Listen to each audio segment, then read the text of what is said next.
You want to give great feedback. You think you're giving great feedback, but somehow it's just not getting through. What do you do? Asking for a friend.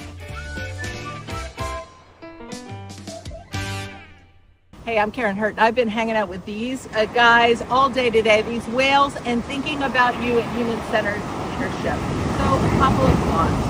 First, check to see, are you really sending clear signals? Whales are not using a diaper genie for their feedback, right? They are sending clear signals, they are being specific, and they are having the courage to say what needs to be said. Next, they are listening for the echo. You can do this too. We call it a check for understanding. Check to say, hey, what did you hear in this feedback? What are you going to do with this feedback? And do an emotional check for understanding, how are you feeling?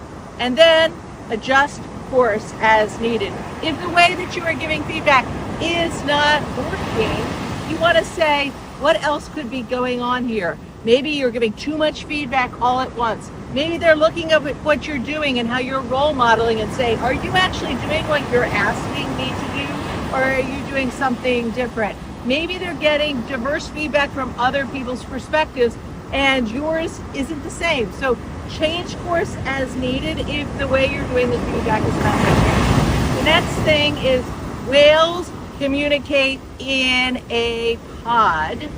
You can do this too.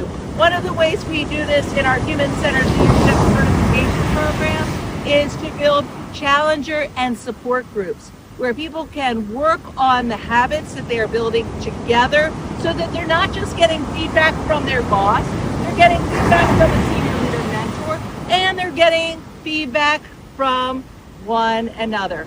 And finally, whales are not giving feedback and communication once. It is a continuous cycle. They're not waiting for the end of the week or the end of the quarter. It is a constant echo.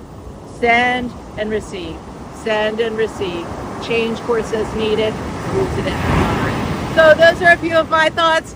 What would you add? See you next time on Asking for a Friend. And oh, by the way, I want to show you a picture here and see if you can guess where we are today.